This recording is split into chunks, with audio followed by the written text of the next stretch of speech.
Welcome to The Gas. I'm Gary Gastelou. This is the Gary and Alex Show, the official podcast of American Cars and Racing.com. And with me, of course, Alex Nunez. How you doing today, Alex? All right, man. How about you? I'm good. Are you all dug out from the snow up there in Connecticut, or are you still piled on? I'm as dug out as I'm gonna be until it starts melting, over the next few days. Do you, But do you yeah, do the snow tires in Connecticut, or is that not far enough north? I don't. I do run all weathers on my cars, so I have three Peak Mountain Snowflake, rating on them, but no dedicated snows. It doesn't. I mean, honestly, it hasn't snowed this much in like 10 years, so it's not really that much of a problem.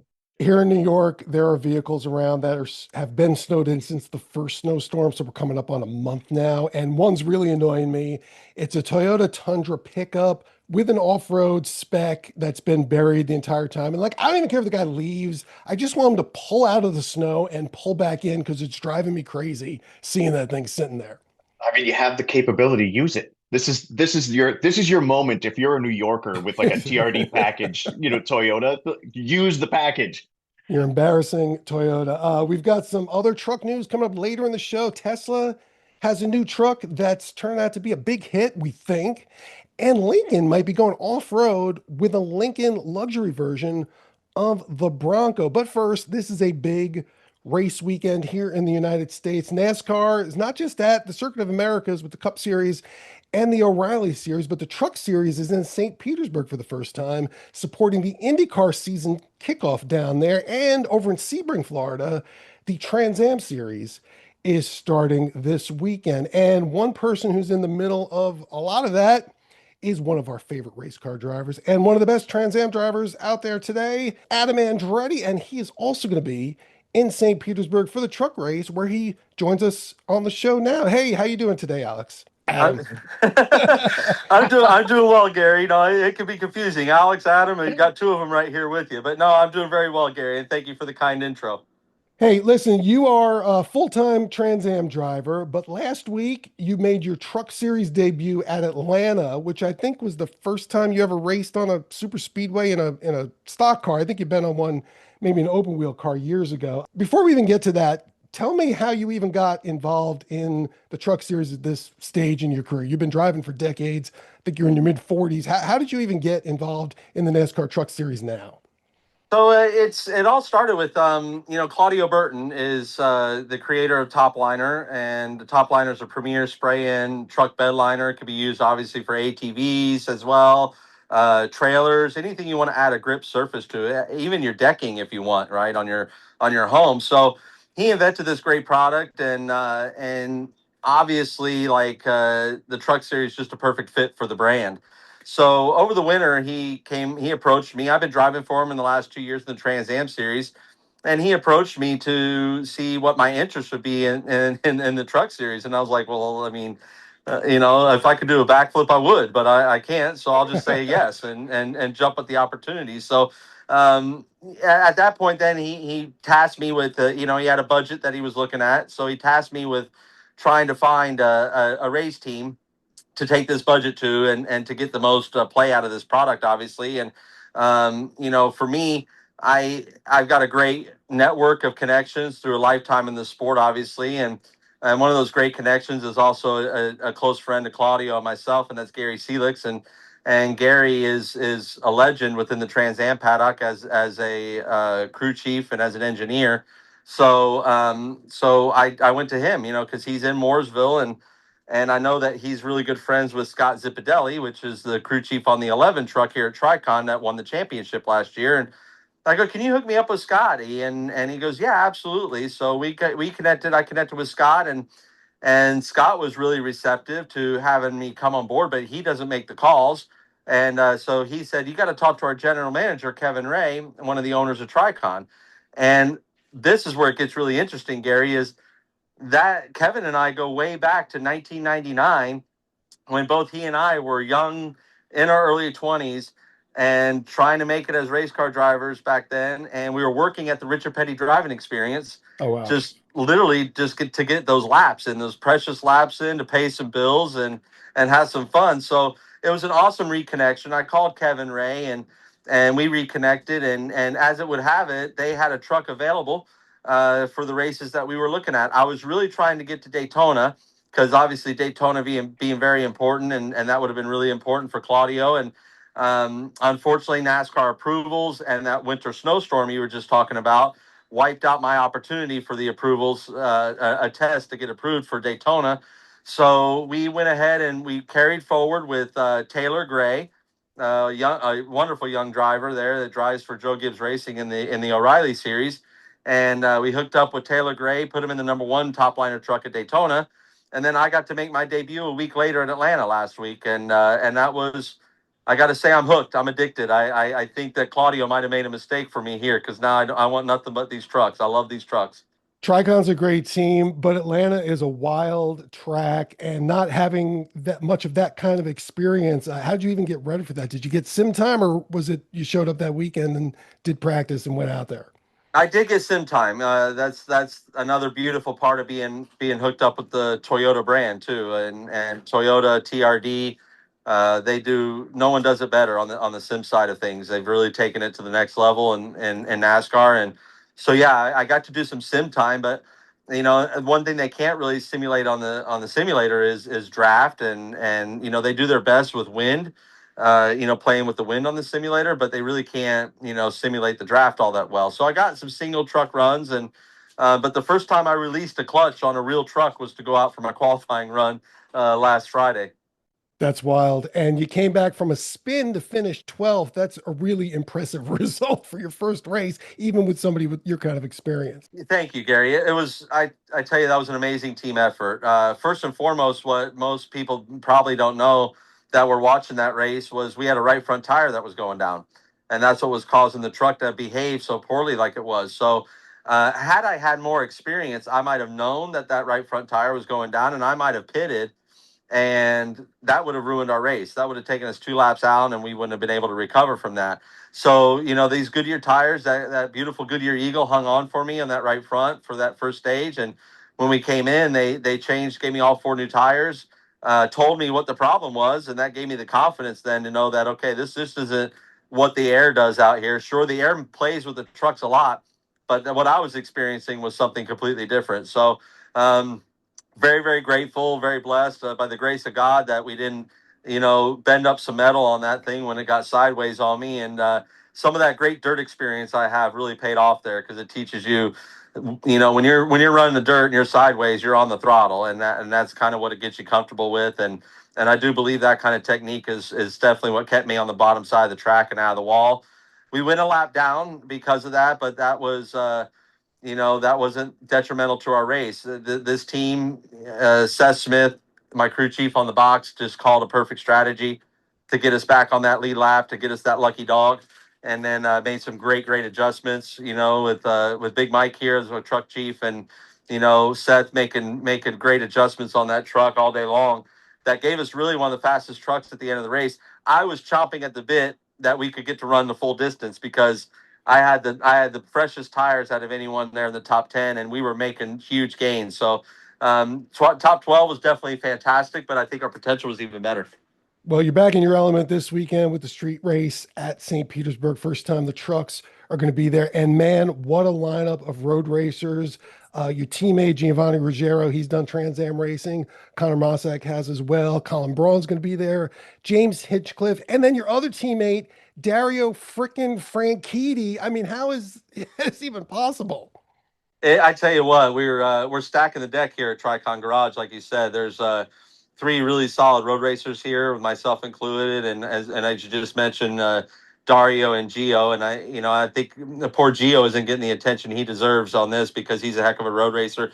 He's a heck of a racer. Period. He's doing a great job. Has some great finishes this season already, and that 17 truck, and we're and then like you mentioned, Hinch. Again, I think Hinch's biggest challenge is going to be an H pattern. I think he's been paddle shifter most of his career, so or sequential box. So I think that's going to be his biggest challenge. And then, but Colin Braun and I know Connor Mosack. I've raced with him in Trans Am for many years. These are all really really stout road racers. So it's not like it's a given that we're going to be just taken away and run away and hiding with this thing. But I know obviously what Tricon brings to the game here, and what they've always done. Their success speaks for themselves, and I'm just feel extremely blessed that I got hooked up with this organization to do this task with them. Have you had a chance to drive the truck on a road course type setting yet? No, but I didn't get a chance to drive one in Atlanta either, and that worked out for me. So I've talked to Paul Menard is a great competitor of mine in the Trans Am series, and he's become a real good friend. And Paul did a really good job of kind of preparing me as well. He said these things will feel a lot like a TA2 car when you get on the road course. So I'm anticipating with all that experience I had in the TA2 car that's going to translate over pretty smoothly for me over this truck. But I can't wait for 4 o'clock to roll around so we can get behind this thing, this top liner Toyota Tundra, and really show what we can do. Yeah, you race Trans Am one mostly, TA1 mostly in Trans Am. Those cars have like 850, 900 horsepower, a lot more than the trucks. Is it harder or easier to drive a less powerful car fast? No, I wouldn't say, they're all challenging, right, Gary? Like every race car has its attitude. And, I think my Uncle Mary always said it best. Every car drives the same at like 7, 8 tenths. It's when you push them to 10 tenths is when they start to rear their ugly head. And that's what we do in these race cars. And is we push them to 10 tenths all the time.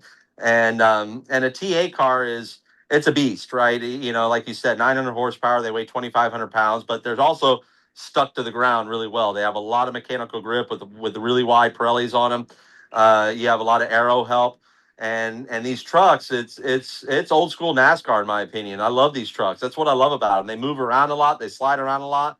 You're not on a lot of tire, but you got a lot of horsepower. I mean, these things are no slouches up north of 700 horsepower with these Ilmor engines in them. So, they're not a slouch, and I tell you, and the aero that they have on them, it's a different kind of aero where they have not as much downforce, but they have a lot of side force with those big side rails on. So they're fun to drive. Like I said, I want more. I'm working real hard on the people that are behind me to get more budget so we could do more of these because, the Trans Am stuff's a lot of fun, but so are these trucks. Do you have any other races lined up yet? We have two more contracted here at Tricon with after St. Pete. We go to the Glen and then we'll go to San Diego for the street race out in San Diego, which is going to be a pretty special event with NASCAR. And so excited about those, but I don't want to stop. Like I'm looking at where we're at and how we ran last week at Atlanta, and I'm gelling with this group so well. Like I said, with between Seth Smith, my crew chief, and Big Mike, the truck chief, and Taylor and Colin and Ryder, it's just an amazing group of guys that I get to work with here. And so if we can do more, I want to do more. And so we're trying to find the budget to do that. And I have hopefully some tricks up my sleeve to maybe make that happen.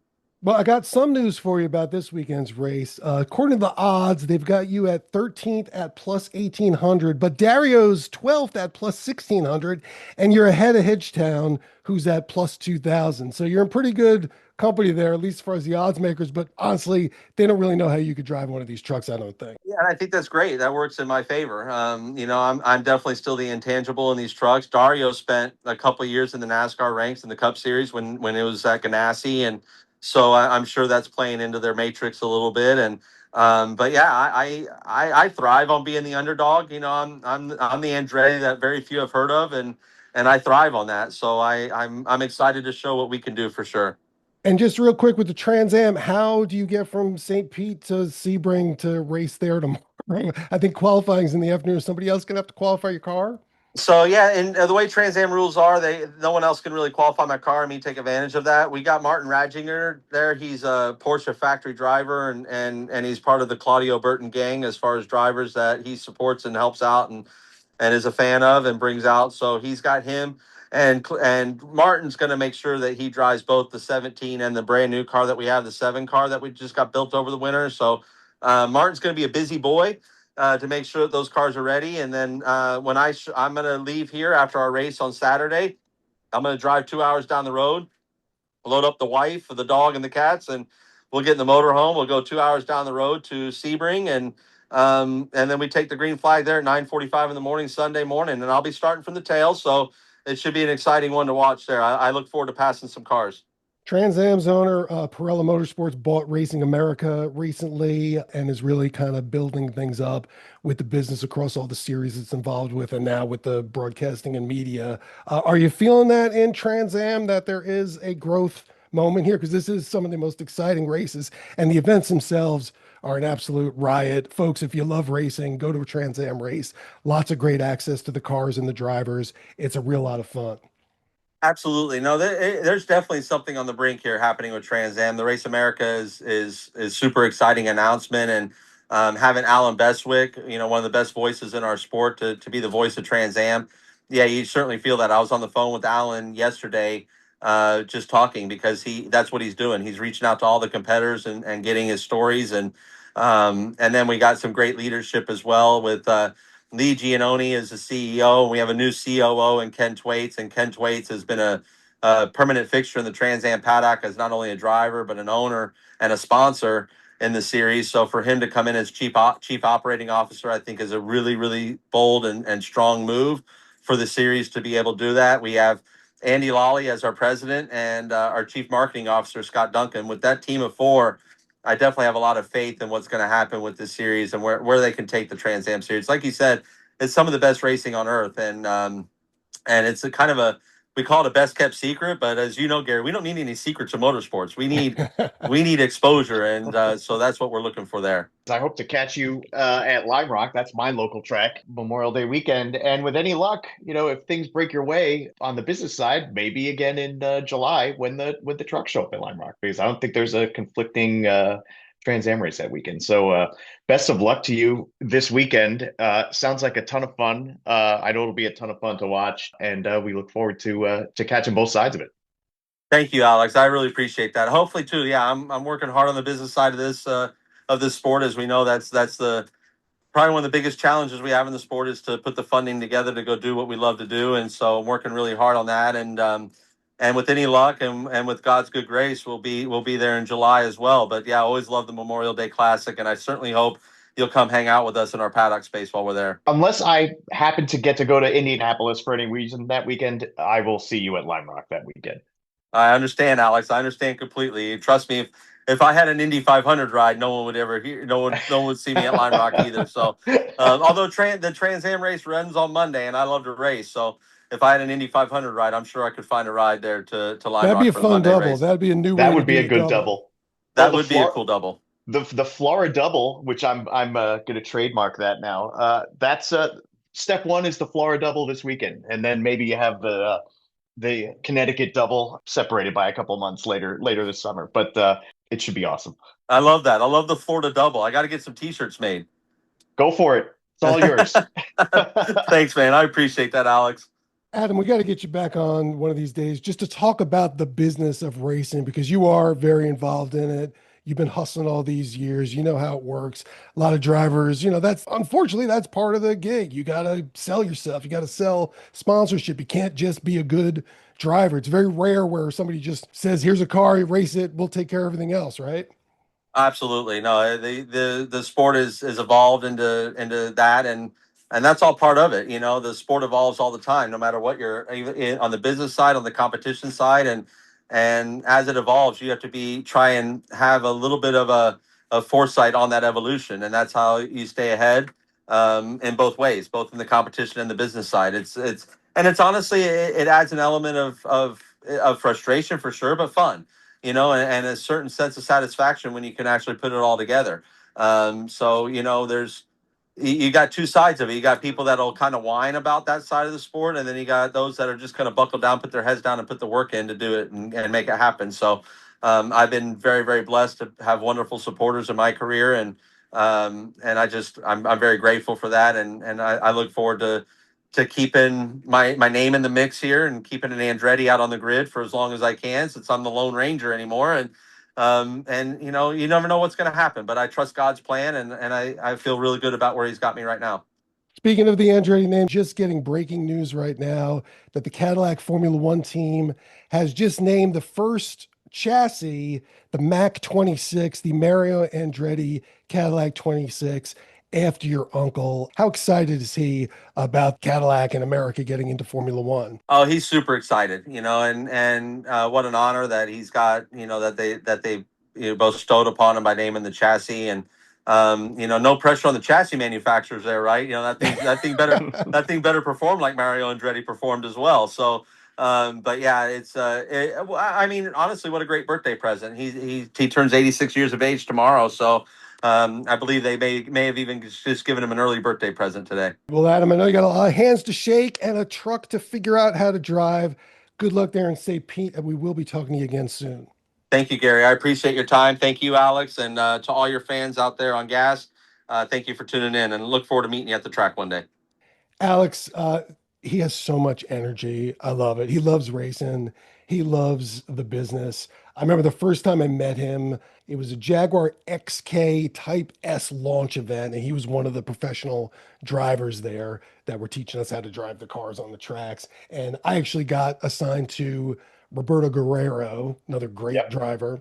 But it was pretty funny the difference. You know, Roberto Guerrero, he's an F1 IndyCar driver, real precise, hit your braking points, hit the line, all that sort of thing. And then I see the guys out on the track with Adam, and he's taking them for hot laps, and he's doing like Top Gear style power slides around the entire Monticello Motor Club track in this Jaguar. Just a complete ride. I mean, he did a lot of dirt racing, like he mentioned.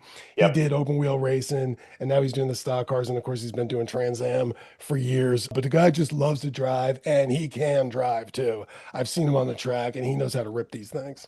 There are guys who are they're fast in everything. Fast is fast, and Adam's one of those guys that can jump from platform to platform and be immediately competitive. And that's why this whole Florida double, as I called it, is really interesting. Should be a lot of fun to watch. Like you said, two very different platforms, at least in terms of pure power output. Like you said, those TA cars are monsters. And if you haven't been to a Trans Am race, I mean, people should go to one of those races. Those cars are great looking too. It's really awesome. But it's gonna be fun to watch, watch him jump from one of these trucks, after having tremendous success in Atlanta, like we opened the show with, go out there on the road course, go see what happens, and then head down to Sebring. And I mean, everybody knows Sebring. Sebring's another awesome place, and he knows he's starting at the back of the grid, and he knows he's certainly not going to finish at the back of the grid at Sebring. I think he's going to surprise people at St. Pete. Big issue at St. Pete, though, putting trucks on a street track with a lot of guys who have zero road course experience. Not a lot of I real think the estate. Yeah, I think the first couple of laps are going to be disastrous. Then hopefully it'll string out.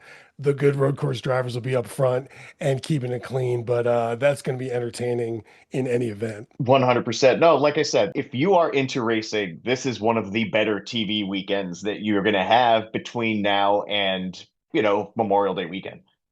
And I'm excited about IndyCar's kickoff too. I mean, yeah, we've been talking about that. No big changes to the series this year. Same cars, most of the same drivers, although do have a couple of new entries like Mick Schumacher, and it's going to be great to see how he Yep. does in that car on a track like this. But this was a great idea. It's great to see NASCAR and IndyCar working together. And then they're going to be doing it again at Phoenix, which is going to be another fantastic weekend coming up. Yep. A lot of really good things just organically happening across racing right now. And it's very cool to see NASCAR and IndyCar sharing a weekend. It used to be one of those things like, oh, those streams will never cross. And here we are. And I think it's just going to make it a really great racing product overall for people in attendance. And frankly, also for everybody that's, going to be tuning in and watching. We're going to shift gears here and talk about trucks, Yep. not NASCAR trucks, street trucks. Specifically, first, the new Tesla Cybertruck, dual motor, all wheel drive. This is the cheapest version of the Cybertruck that's ever been put on sale. It was announced last week, $62,235. People got pretty excited when they saw it. Yep. And then right after they announced it, Elon Musk said, yeah, but the price is only good for 10 days. So now Tesla's confirmed that the price is only good until February 28th. And after that, it's going to go up. But here's the thing. When they released this last week, if you ordered one, you could get it in June. A couple of days later, the delivery dates had moved to September and October. Now, if you want one, it's early 2027. So this thing is either an absolute hit or Tesla didn't realize that people actually want it and now they have to figure out how to build it and ran into some kind of trouble. But I think it's actually about the demand, probably. I think so too. Listen, people have been waiting for a long time for a lower point of entry Cybertruck. This is more in line with what the original sort of Cybertruck narrative was. I know I saw a bunch of the Tesla people are all over this stuff, obviously online, but with inflation and whatever between the original announcement and now, this is very close in terms of what the money is worth, the value of the dollar based on that. very close to what the original sort of promise was of Cybertruck. Yep. Obviously Cybertruck arrives and it's, the Cyber Beast, $100,000 thing, which again, this is actually inexpensive. I can see why it's demand driven simply because where else are you going to get a truck that has what this one is offering for 60 grand, period? I think people sort of forget that go on any of the configurators for any of the, doesn't matter if it's Ford or Chevy or Ram or GMC, go try and spec anything that has options and capability that you want, and you're at $75,000 in no time. And the more upscale you go, or if you go into the heavy duty, or super duty models, it just goes up from there. So not surprised to hear that the demand might be such that the wait time is pushed way far out, especially if people want to jump on that, pricing window. That's what's going to happen. Tesla could do this stuff because Tesla does whatever it wants anyway. Yeah, the thing a lot of people maybe don't realize is that Tesla is also its dealer. You see your local car dealer, they put the sale signs on the window of the cars. Tesla can just do that because they sell the cars direct. A lot of people were busted on Tesla for releasing this, and then Elon saying 10 days. It's like, what car company does this? Well, they do it because they can. Because they And can. it's not a bad spec. Dual motor, 0 to 60, 4.1 seconds, 325 miles of range, could tow up to 7,500 pounds. It's got the lockable cover for the bed. It's got textile seats, not the fake leather, but yeah, I don't know. We'll see how it actually really does. And it'll be interesting to see what happens to the price on March 1st. Last year they tried to sell a rear-wheel drive stripped down Cybertruck that didn't have the bed cover and actually had fewer features than this one does, for 10 grand more than this. So even if this went up 10 grand, it might still be popular, but they might be sitting on a ton of orders. Tesla Cybertruck sales crashed last year to 20,000. It was 38,000 the year before. The factory is set up to build 125,000 a year. Obviously, there were many mitigating circumstances last year. But now that the F-150 Lightning is off the table, that's been discontinued. I'm sure a lot of those people would have considered Teslas as well. General Motors has the electric trucks, but they don't seem to be pushing them as hard as Ford was with the Lightning, and certainly as Tesla is with this. And a lot of them are much more expensive than this as well. And it's also going to be interesting to see what the future of those is like, because it's almost hard to believe GM's going to stay in that game now that Ford's out of it and now that it doesn't need to be in that game, just because they haven't seen anywhere near the growth that they expected. Although the Hummer H2 actually does pretty well, but they also have the SUV version of that. That's correct. I mean, listen, what this really does is look what everybody's talking about now for the last several days. It's Cybertruck.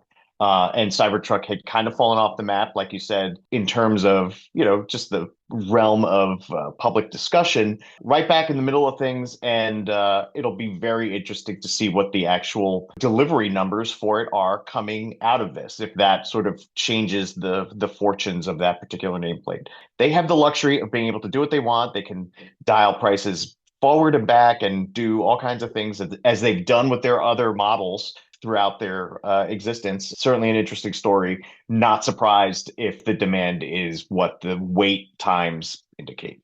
That's for sure. Ford's out of the full-size electric pickup game. The next time it does a Lightning, it's going to be a range extended electric vehicle, kind of like those Scouts we were talking about last week. Lincoln doesn't have any pickups, but they are an all SUV brand. And a new report says they might be getting a new one, Auto Week of all places. When's the last time you heard a big story come out of Auto Week? It's been a minute.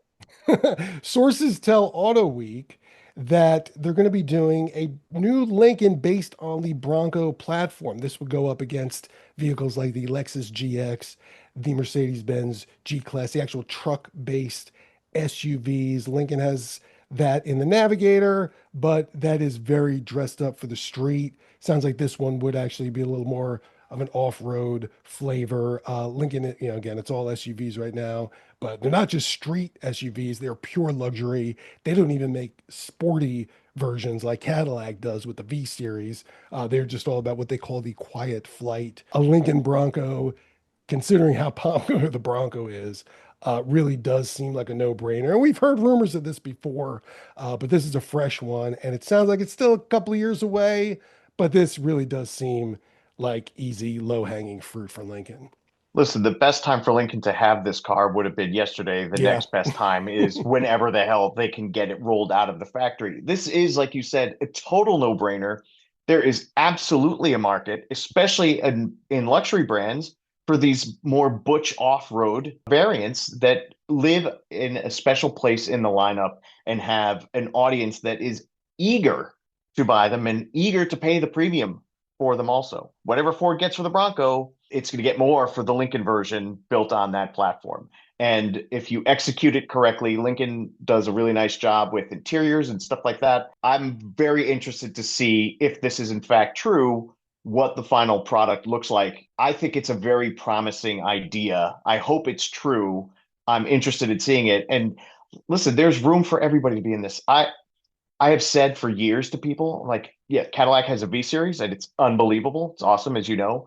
If Cadillac had some off-road version of the Escalade, that was exactly butched up, the way that those things are for that kind of use case, it would sell out. They'd sell as many as they wanted to. I think the audience is there for this kind of vehicle in general. Smart play by Lincoln, if it's true. I certainly believe that this has been discussed for a long time. So one would hope it's actually a valid report.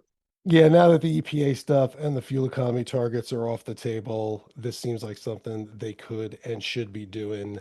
And Lincoln, look, Ford knows trucks. The Navigator's great. The Lincolns that are on sale right now, really top-notch luxury. I happened to be testing a Lincoln Nautilus this week, hybrid powertrain, 30 miles a gallon, 310 horsepower, standard all-wheel drive. The interior is immaculate. Definitely worth the 50, 60, $70,000 you spend on this, depending on how you spec it out. And I had a Navigator a few weeks ago. That one was Yep. $130,000, top of the line, fully loaded, obviously. But it really did feel like it was worth that much. And if it had a Mercedes badge on it, I don't think you would have known the difference. Yeah, listen, the bottom line is that doing something like this, an off-road focused luxury SUV, that is an enthusiast vehicle, and that just fills a gap for Lincoln right now.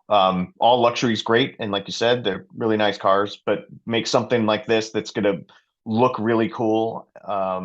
And you have a problem in that, how do you get capacity to fill the demand for something like that once it becomes real?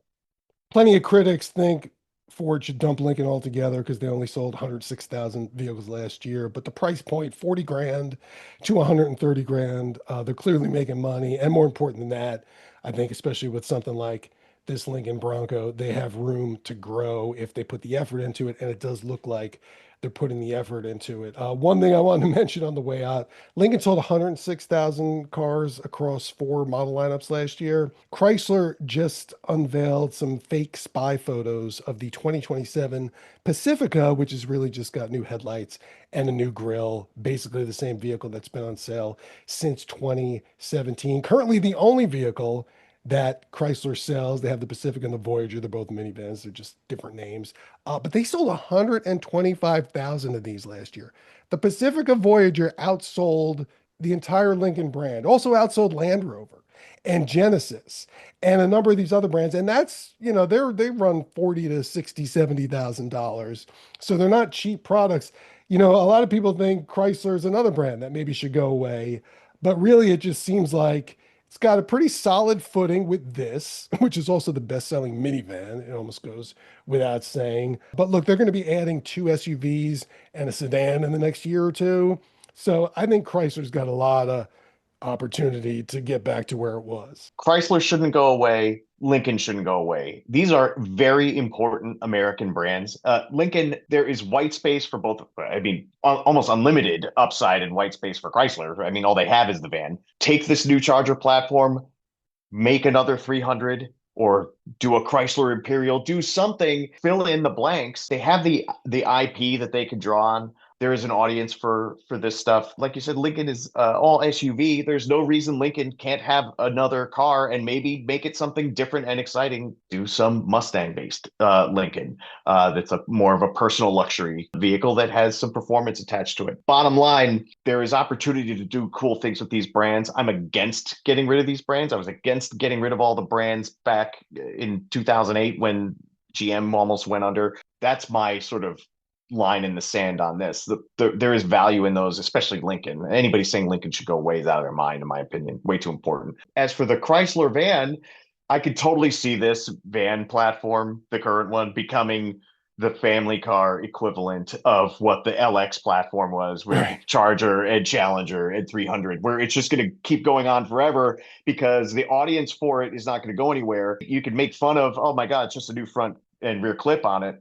The reality is, if you've used these vans, they're amazing. There is a reason why it's going to just stick around as long as it sticks around. And there's a reason why you're going to see it outsell certain brands in its entirety, just the one or two nameplates. I'm pro the new look, quasi modern, Chrysler Pacifica. Listen, next time you have to rent something and you got your family, if you have the opportunity to pick that, pick it. It's actually unbelievable. It's like a TARDIS inside if you get the seats set up the right way. There's just unlimited space that you can utilize. A lot of times you don't have the choice; they just give it to you anyway. Even if you rented the compact car, you still end up with a minivan sometimes. Well, not in Florida. In Florida, they get you for extra for Oh, the they must be minivan in gold down Florida. there in Oh Florida. yeah. You're right. Those Disneyland trips, Oh, perfect forget about it. Yep. for that. Well, Lincoln news, Chrysler news. Next week, we're going to be talking Cadillac news because the Formula One season kicks off in Australia, and we'll have a bit of a preview for that. Thanks for listening. Thanks again to Adam Andretti, and we will see you next time.